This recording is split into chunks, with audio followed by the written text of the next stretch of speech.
What's going on, everybody? This is Sean from Room 9 Podcast. Before I get into the introduction of this coming up episode, I just wanted to give you a little word about our sponsors. Our first sponsor is New Buffalo Designs. It is run by a wonderful woman, Christina Ferrasi. She's a music teacher. You can find her on Facebook, on Instagram, at New Buffalo Designs.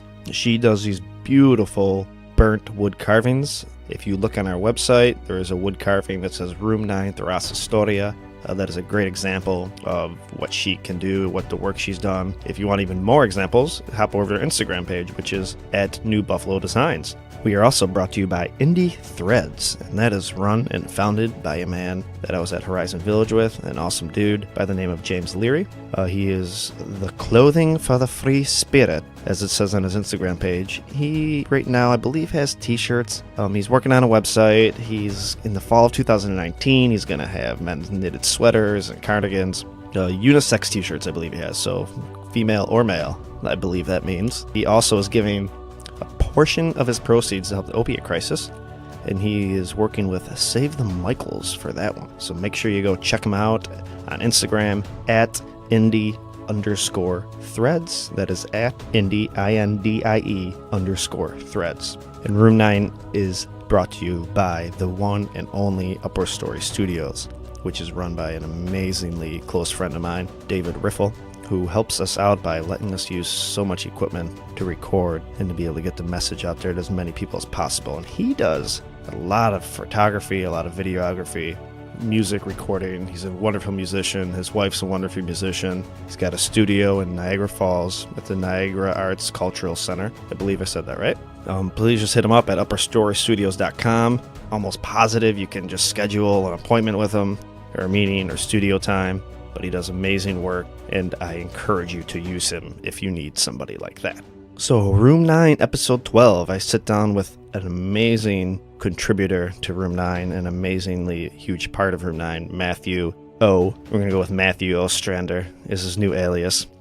He does so much social media work for me. He does so much just sitting down with me and going over ideas and keeping me from doing stupid things and putting stupid ideas out there. So he keeps me in check. He's just amazingly huge help. And he and I sit down and talk about basically defining addiction and how it affects us neurologically, physiologically, psychologically, spiritually, so on and so forth. So I hope you guys enjoy this episode.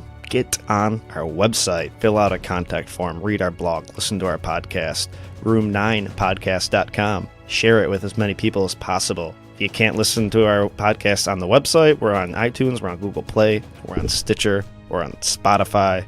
Check us out on YouTube, social media, YouTube, Facebook, Instagram, Twitter, Tumblr, so on and so forth, all at Room 9, or on YouTube it is Room 9 Podcast. So subscribe on there, and again, just share this material with as many people as possible, and I hope you enjoy this episode.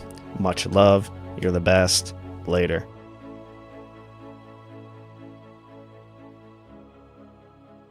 All right. Okay, that's enough. Other factors that can contribute to the appearance of addiction leading to its characteristic biopsychosocial socio-spiritual manifestations. Biopsychosocial manifestations, huh? Yeah, that's a quite hyphenated word. That's a beautiful There's word. 3 hyphens in it. That is wonderful. I mean, is that allowed? That's allowed. And when you start getting into those those nice words in the philosophical realm and psychology realm, it's allowed. You can do whatever you want. Yeah, you can pretty much well put a hyphen for a paragraph. Right. That's right. That's the beauty I've started as I kind of learn better, like become a better writer and shit like that. Like you can, anytime I don't know, like this, I just put a hyphen there, and it's allowed. It's allowed. Hyphens are allowed whenever you want. That's how stupid this language is. Yeah, you can make up words. You can just get away with it. Eventually, they'll add them to the dictionary for you, and you can look smart. That's right. And then you could say, I coined that word. Anyways, so tell me about your assignment for this anonymous human being gave me an assignment for the week, and I was like, okay, I don't typically like assignments, but so he told me just to kind of take a look at. Can you say is it a sponsor? Are you allowed to say that? It's not a sponsor. Okay. There's someone at Horizon. Okay. Anyway, this person wanted me to take a look at the ASAM definition of addiction. ASAM being American Society of Addiction Medicine. Yeah, American Society of Addiction Medicine. And they have a definition. There's one definition that's like 3 paragraphs, and then there's one definition that's like 3 pages. And so the really simple definition of it has like 5 parts to it. So it basically just talks about how addiction, it's a dysfunction in brain circuitry. It affects reward, motivation, and memory. And those have an effect on 5 different, I guess you could say, character traits.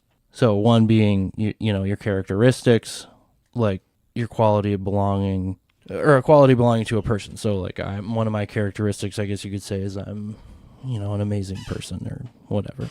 Mm-hmm. We don't have to say that, but we could. You are an amazing person, Matthew. So it's not amazing. It's just or like I chair. have a dry sense of humor. That's a characteristic, right? So addiction will affect that. It also has a biological, so that's obviously relating to your biology, which is, you know, everyone knows what that is. Yes, absolutely. That we all have felt that. We know biology. Terrible bullshit. So the third is a psychological. So in that, the actual dictionary definition of that is of affecting. Oh, I wrote this down wrong. Anyway, let's take that back. Affecting. Yeah, I'm like looking at this and I'm like, wait, what? Affecting or arising in the mind. That's psychological. Okay. So just edit that out. I got you. I will. Good. Also edit that out. I'll edit that out. Should I edit that out? Right. Fourth is a social. So that's a big one that people take a hit on. And that's one I kind of really want to get into because it's so common, obviously, and it's mysterious in a way. Okay. What was the short definition of addiction? So it's a couple memory. of paragraphs, but basically it's just a primary chronic disease of brain, reward, motivation, memory, and other related circuitry within the brain.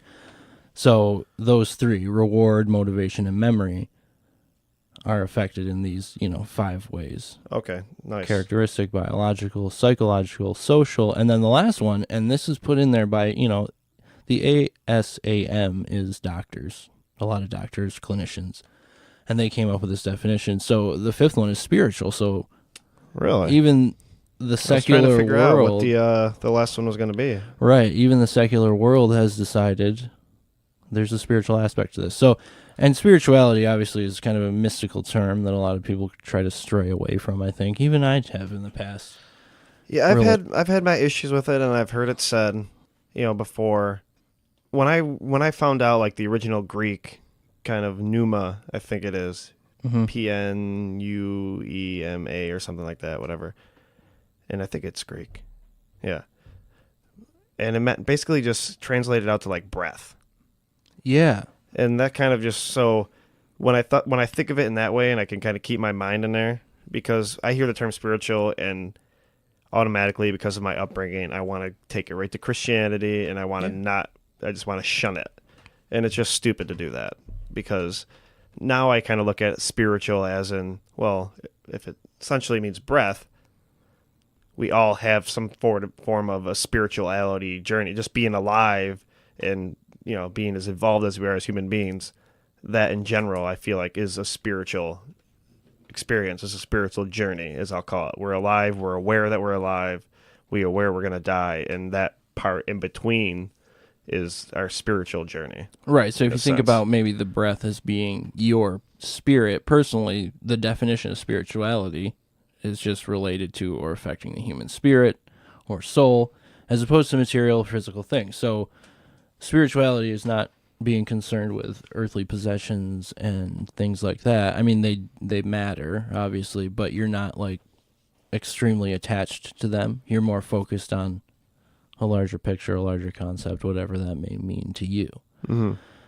So, and like you, I have a tendency to take spirituality to a point of religion. And a lot of people do. And I think that's why people avoid it. Because, I mean, there's that in politics that, you should probably not bring up around someone that's not a close friend of yours, because it will easily destroy relationships. Oh, people get heated. Yeah. So if it's like a new friend of yours and you're like, hey, this is what I believe, and they're like, whoa, this is not what I believe, you're probably not going to, it's not going to develop. I hate you.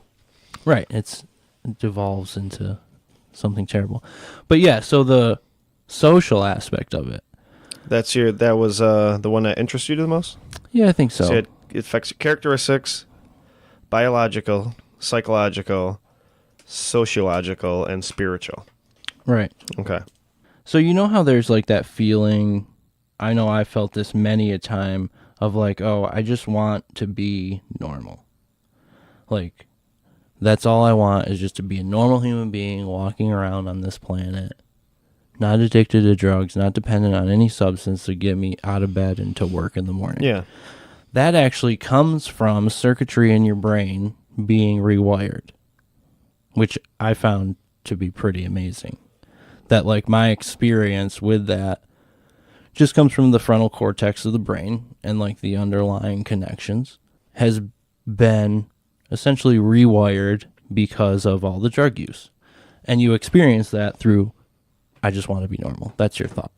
And it seemed like every time that I would, well, not every time, but a lot of times when I would buy drugs, so at that moment, let's say I was in withdrawal, I buy the drugs, the withdrawal all of a sudden leaves my mind because I have drugs now. I know I can make that go away. So it's secondary now.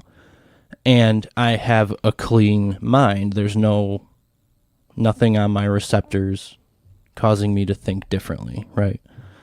And this is all opinion. I'm just prefacing that. This is all just my opinion and my experience. I would sit there, and before I did the drugs, I would have them. Before I did them, I would think, why can't I just be normal? How do I get out of this? Like, I can't stop myself right now. And why not? Like, I don't want to do this. I needed to so that I wouldn't feel sick. But I didn't want to do, what I had to do to get these drugs. And now to perpetuate that negative cycle. You said you've been listening to Joe Rogan. Have you listened to the most recent one with Dr. I think Weil, his name is? I don't think so. I don't know if I'm pronouncing it right. It's Weil. Has he like got a lot of gray and white hair around his face? Yeah. But he goes on this whole thing because it's amazing. Like you just said, you have withdrawal. And sometimes this happened to me before I even have the drugs in my hand. It's happened to me as I'm driving there to get it. Yeah. Where my withdrawal symptoms fade away. And there was no drugs in my system. I didn't do anything. I'm just going to get them. And all of a sudden, they're gone. I'm feeling good, knowing that, all right, I'm going to be here, I'm going to get this, I'm going to take this. Yeah. And so it's almost like a placebo effect in a sense. It's I feel like it's analogous to that anyway, where you're taking something, thinking it's going to help, it helps, but you really didn't take anything. I always think of Space Jam. Nice. You remember that movie? Oh, yeah. Where, was it Bugs Bunny that pretends like he gives the special Michael Jordan water to all the players, and all of a sudden they're whooping ass? Right. And it's exactly, the mind is so powerful, dude. And I love that because it is just rewiring. Mm-hmm. And I love that the fact you can actually almost necessarily train your brain, rewire your brain to do everything you want, pretty much. You can train it to do whatever you want. Yeah. And when I was in jail, I got clean at my parents' house, and it was fucking horrendous. It was so hard not to go out and buy. It was so hard to just lay there. Chills, sweats, can't sleep, can't sit still, can't do anything to make myself comfortable or feel better. Relapse about 20 some odd days, whatever after that. So I'm back at it for a few more months, completely hooked again, doing fucked up shit, get arrested. I had very, very little withdrawal in jail. And I was trying to figure this out. I'm like, what the fuck? Like, I was waiting. Like, okay, when's this going to really suck? Yeah. And I realized it was so psychological. And that's when I really had this epiphany of how powerful the mind is, because I knew I can't get any. There's no way I can get it. I am stuck in here. Maybe if it came up in somewhere on, in my unit where I was, being held, maybe I could find some, but it was really difficult there was nothing really around in the section I was in. I was part of this new opiate program where they had there was really only 12 of us, where there could be 25 of us. Wow. But I had like no withdrawals. It was very little. And I was like, the mind is so powerful. Yeah. Like you can rewire your brain to do whatever the fuck you want. Yeah. And within certain limits. Right. And I think that's what ties into like the social aspect of it, and like lying to people to get money, or like stealing, all these things that you're doing within, the social confines of the world we live in. That's why, because your brain is like telling you to do these things. So, for example, in my family, I have absolutely no reason whatsoever to lie to my older brother about anything. Like, he's not going to judge me. Like, I know that he will support me no matter what. But still, this thing that I'm doing, I feel the need to lie to even him, who's a person, like I said, that I can just trust implicitly. So that comes from, the brain chemistry. And to be able to boil all of these experiences and feelings and even actions, like you said, being completely powerful, down to brain chemistry, in a way for me is comforting, because not that it's not my fault, but it's beyond my control if I don't work on it. So yes, it's not my fault necessarily that I am currently screwed up mentally. It is my fault if I don't work on it actively. Exactly. So that's the social aspect that I wanted to just kind of get into a little bit. I don't even know if I want to go down this road. Let's go down. I don't know if I want to go down this road. Oh, you on it. It brings me back to if we really have free will or not. Oh, boy. I told you I didn't want to go down this road. And you said, let's go down it. But it really brings me back to that point. Like, do we really have a free will? Because our brain is wired a certain way.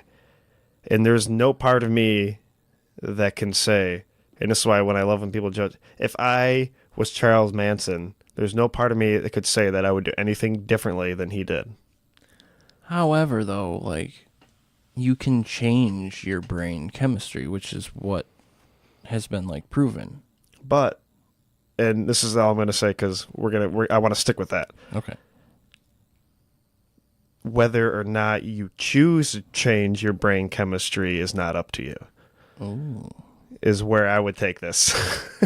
Okay. The choice is illusion. I can choose to go left or right, but the reason why I chose what I chose is out of my control. Got it. So it's been programmed into you basically over years and years of living. Of living. Everything, every little thing. It could be because I took an extra bite of pizza. It could have a huge effect on the reason why I made a decision. Right. And I was reading a book recently, just a couple chapters of it, that talked about that too. Like, you are the way you are because your subconscious mind, which you're typically not aware of, is driving. No, want to be subconscious. Right, yeah. Right.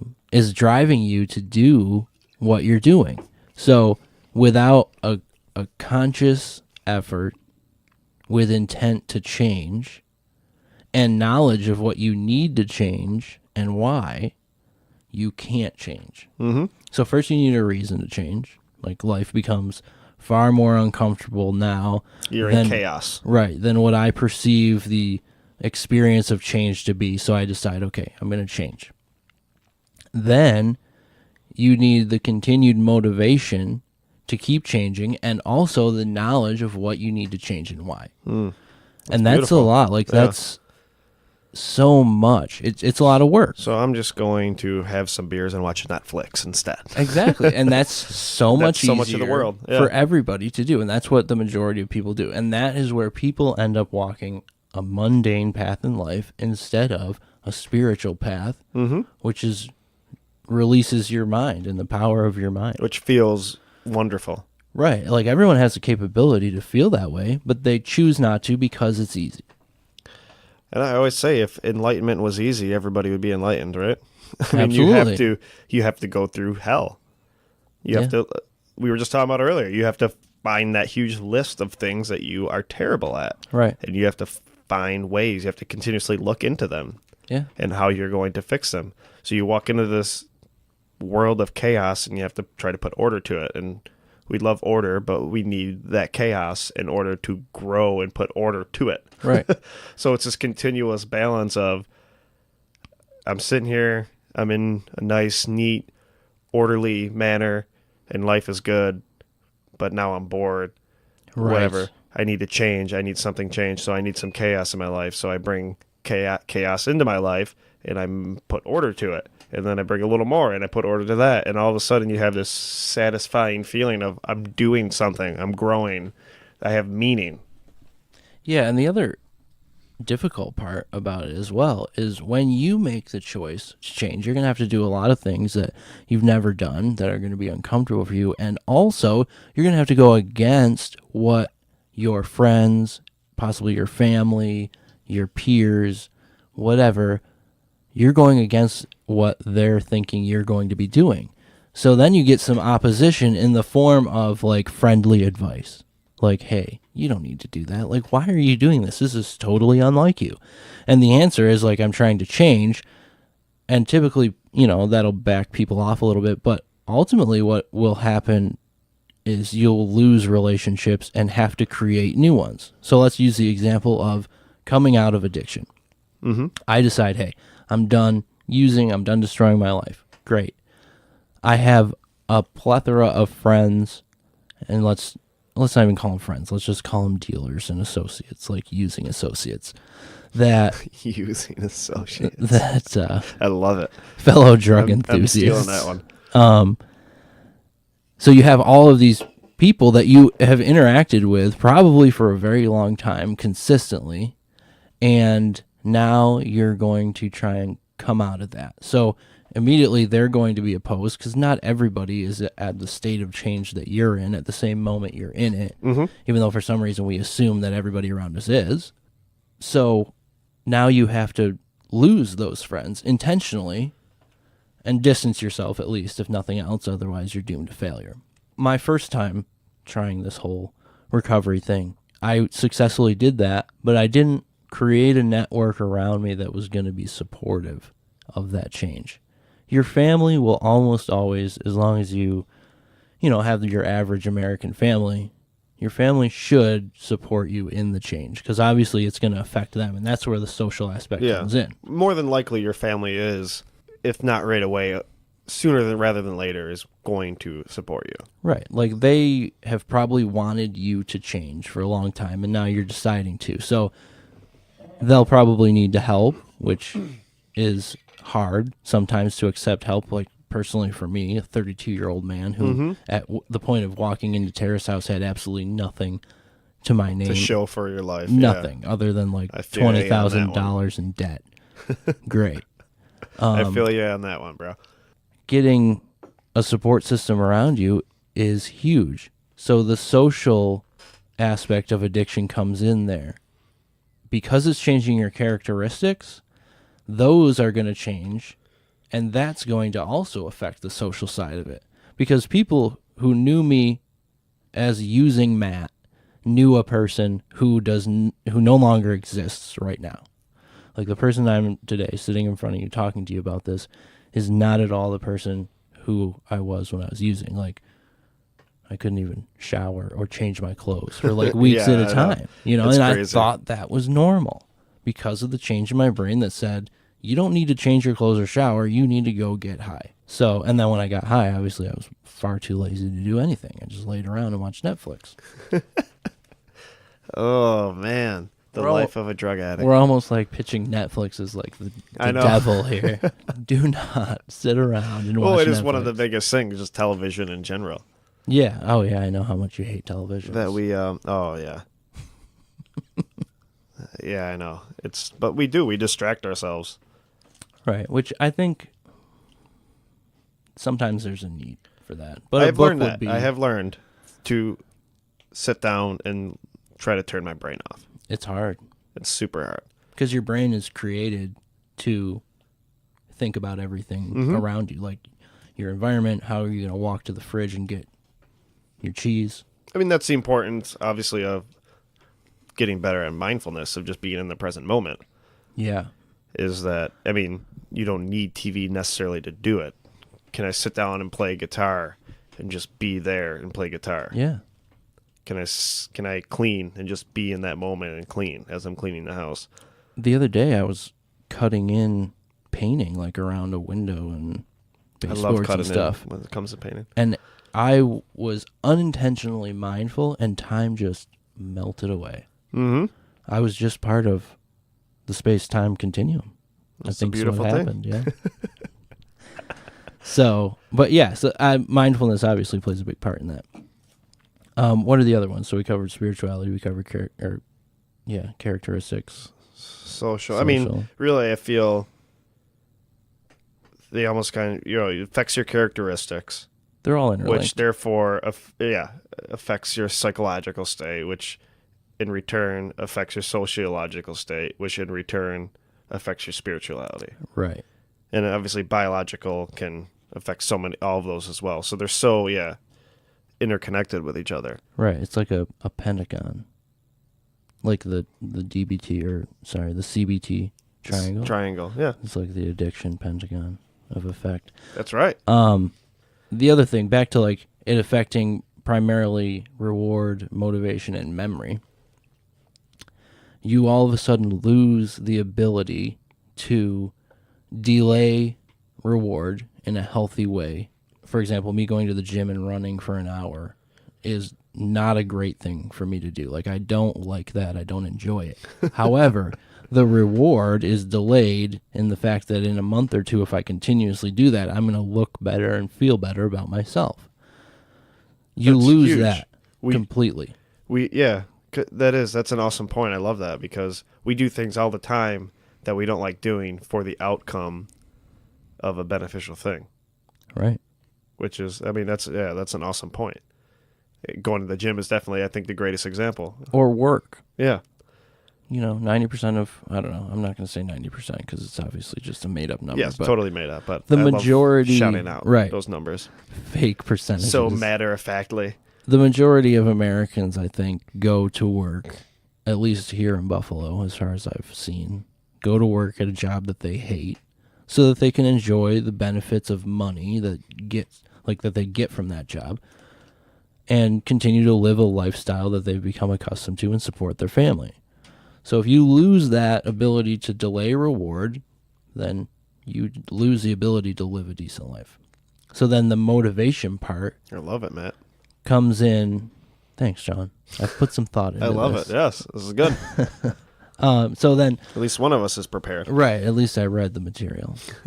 It was two Sean, paragraphs. I'm going to send you this so you don't read it. Anyway, motivation, second one. I thought that when I was like unmotivated to get a job or whatever, it was because like I was depressed. So I can't get myself out of bed to go find a job because I had lost my job. I destroyed that through drugs. So there was a period of time where I was living like at my parents' house and I could not find the motivation to go and find a job, even at like Tops, just a simple job anywhere to generate income so that I didn't lose my car and everything else. And I thought that was because of the depression, but it was brought on. I think the depression was just kind of brought on by drug use. And so that was another area of effect, I guess you could say. Because typically I'm a pretty self-motivated person. Usually I have the mindset of like, if I'm going to do something, I'm going to try and do it to the best of my ability, whatever that happens to be on that day in that moment. So for me to just sit around the house and be content with laying in bed until I could meet a dealer watching Netflix was strange. Netflix. Right. It was strange to me. That's literally what I did, though. Mm-hmm. And I didn't know how to fix that. The answer obviously was like stop doing drugs and start working on yourself, but you need some sort of outside pressure to do that. Absolutely. Motivation, I feel like, is unreliable in general. Mm-hmm. I feel that discipline in replace of motivation is what really gets things done. I always wait for motivation to fade away. Like you said with this podcast, we talked about waiting. And I think being disciplined in something, saying I don't feel like doing this, but I'm going to do it, in return creates motivation. But I also feel like you need that, going back to the reward system, of something you feel that is productive, that you enjoy doing as well. Yeah. To find that balance of things. If I can be disciplined to going to McDonald's and working all the time. Right. I'm never going to have motivation to go work at McDonald's. Who the fuck wants to work at McDonald's? Nobody. And that's why you get nobody who can really hold a job at McDonald's. Right, because that's not what you're there for. Yeah, it's stupid. So you need to find that something where if you stay disciplined enough in it, motivation, I don't know if this makes any sense, but motivation will continuously be created. By reward. By reward. I like that. Mm-hmm. That's right. That's a good point. So then the last one, memory, comes down to, and this is talked a lot about in AA, not really having a choice because you don't remember the terrible feeling and remorse that comes with hurting those around you and hurting yourself. So not remembering that is what allows room for relapse. So in outpatient, they talk a lot about playing the tape through. I've heard it going around. It's one of my favorites. Right. I've heard it going around AA a lot too. And I don't know where that concept came from, because AA talks about like you won't be able to play the tape through because you won't remember. But maybe forcing yourself to think about it, which is hard to do, because I was just talking to somebody yesterday evening. Hold on. What does AA say? You won't be able to play it out because you won't remember? You won't remember the misery, yeah. When you're in that moment of fantasizing about using, you're not going to remember the misery after using. And after you've been in recovery for a little while, my experience is that as soon as you relapse, snort that line, shoot it, or whatever, boom. It hits you. Misery is there immediately. Because now you don't have the ignorance of there's a better world to live in. I have an experience. It's been one of my favorite things to help me get through a relapse. Or to not get through a relapse, to not relapse. To prevent one. Yes. Relapse prevention. Okay. Thank you. I said that like an idiot. Is playing the tape out. I've never had any trouble not playing the tape out. Okay. I don't know. Anytime I think about using heroin again, at least so up to this date, up to this point in time, has really just made me sick to my stomach. Right. Completely. Playing it out. Like if I go and use something, I'm going to lose. Mainly it's Christine that is probably at the forefront of my mind. Okay. Because she's too smart and too intelligent of a woman, as much as she loves me more than anything in this world, to put herself and her family and her kids through this again. Agreed. She will protect herself. So I know I will lose her if this goes into a shitstorm. If I went today and used once, not accidentally used, obviously there's a purpose. It's purposeful. But I used and I went right to her and told her, maybe not. But if I go into a downward spiral where I'm stealing again and lying and manipulating and doing all those things, it's done. Yeah. So I don't know if maybe that's why it pops up in my head so quickly, but like the first thing I think of when I think of using heroin is those last months of the weight, the lies, everything, of the sickness, that's consumed every thought that I've had of every second of the day is how am I going to get high? I've lost my job. I've got kicked out of my house that I was living with my woman. I'm living at my parents. I'm broke as shit. I think I've taken all the jewelry from my parents' house possible at this point. Right. How am I going to get money? So I am not. That's it. That's all I thought about. Okay. And you get some, and before you use it, you're thinking about that again before you even got into what you just bought. And that makes me sick to my stomach. So playing the tape out, I guess, has never been an issue. That's why I'm kind of just off by it. Think about this. And that's that's very good for you, because it's obviously a deterrent. When I was 18, 17 maybe, I started drinking alcohol. And so maybe this is something that's just exclusive to alcohol. I would get paid on Thursday. I would buy a bottle of 151 that afternoon, and then I would drink it until I passed out at night. I'd wake up Friday morning. Well, for me, it was like Friday afternoon because I was working nights. And I would say, I'm never doing this again. I have a terrible headache. This is awful. Now I have to try and go to work somehow.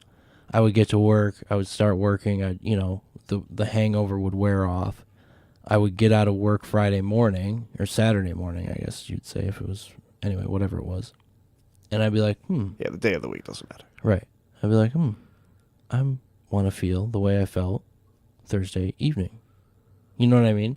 So that's the part of, like, not remembering the misery and even having it, like, set in my mind. And I was obviously at that point, like, beginning down this road of active addiction. At the time, it still seemed fun enough to pull me back in and forget the fact that that morning when I woke up, I felt like total garbage. However, I'm on board with you. I know what you're saying because I've been there too. Right. So we're, I think, talking about the same thing but different experiences. How do we get on that? Because you just said AA says you won't remember. Memory. Yes. Memory. Memory. And, I mean, obviously the other aspect of memory loss, I guess we can call it, or like cutting some of those circuits that connect in your brain so that you remember stuff. Like when I was like the first 3 months of being in rehab, I couldn't remember crap. Like the only reason I was able to like function was because I had people to tell me, hey, or there'd be an announcement over the PA, time to go to group, bro. Did they do that at Terrace House for you? They did at Terrace House. And so then when I went to the village, they didn't do that. I was so confused. I think that kind of forced me to like remember. I think that's the point of them not saying Probably that. is. Yeah. Looking back on it. Mm-hmm. So those three things combined, your reward, your motivation, and your memory, play huge roles in taking care of your primary functions and needs, being shelter, sustenance, procreation.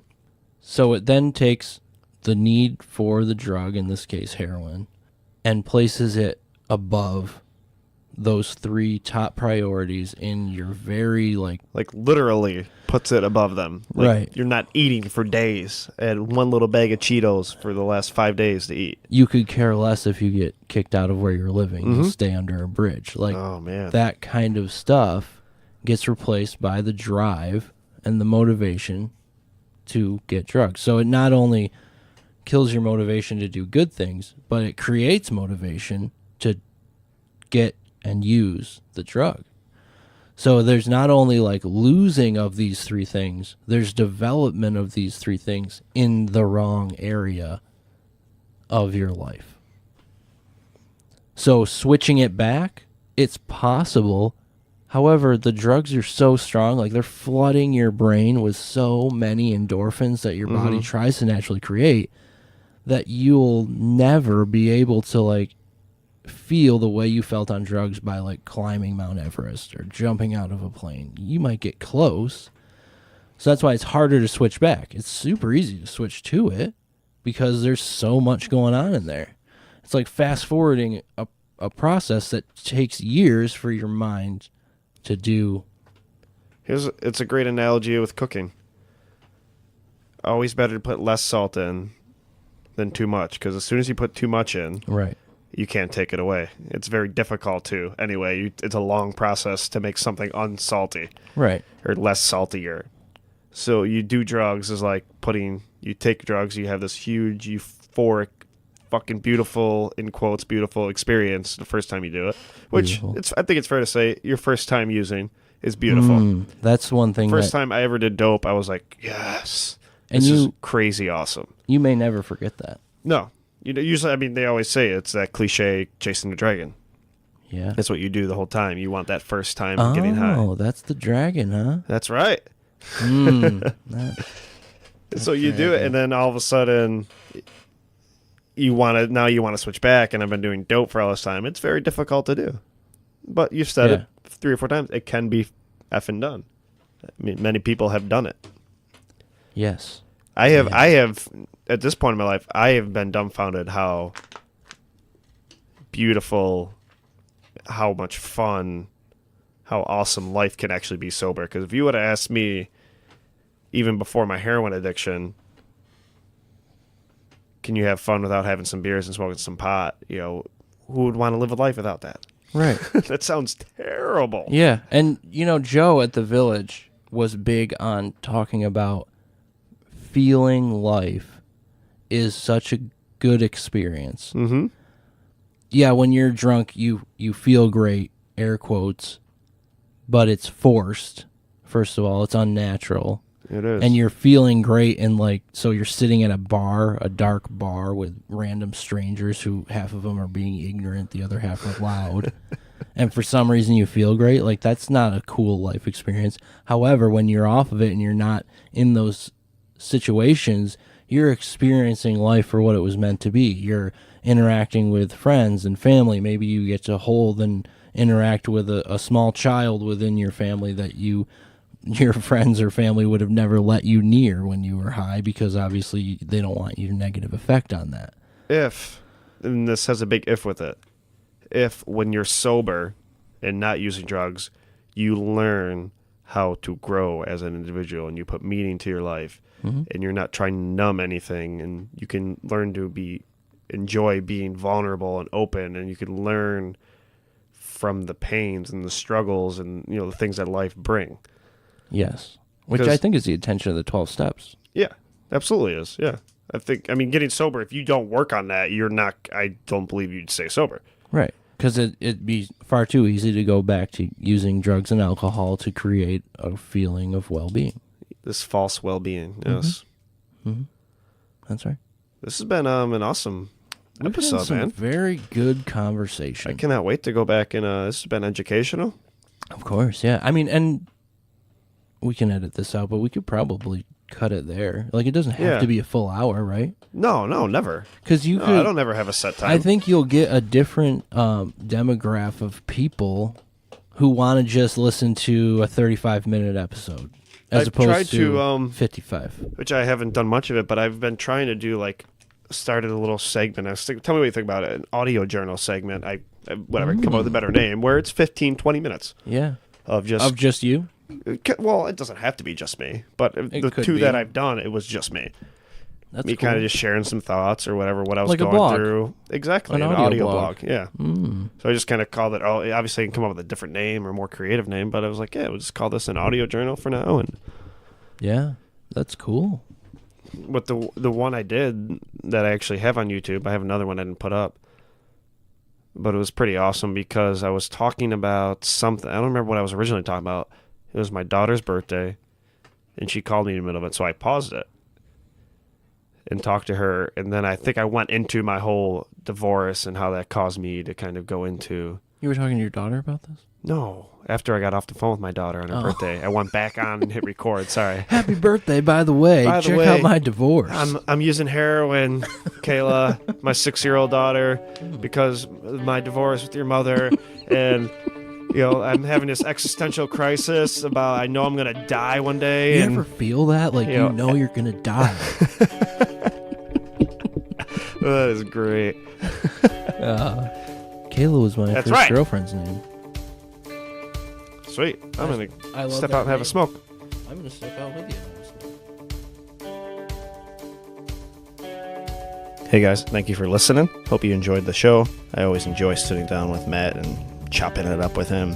And just stay in touch with us. Stay in touch. Room9podcast.com. Fill out the contact form. Let us know that you want to, keep up to date with us, and we'll send you out new information, events, blogs, podcasts, whatever it may be. We will send it your way via email. And also social media. Check us out. Like us on Facebook. Follow us on Instagram. Subscribe to us on YouTube. All Room 9 podcasts. And also be sure, if you can't listen on our website, we are on iTunes, we are on Google Play, we are on Stitcher, we are on Spotify, and let us know if we are not on a platform that you listen to, and I'll get us up there. Right now I'm making a list for all those things so we can stay on every platform possible. Alright guys, again, thank you for the support. You're the best. Much love. Peace out.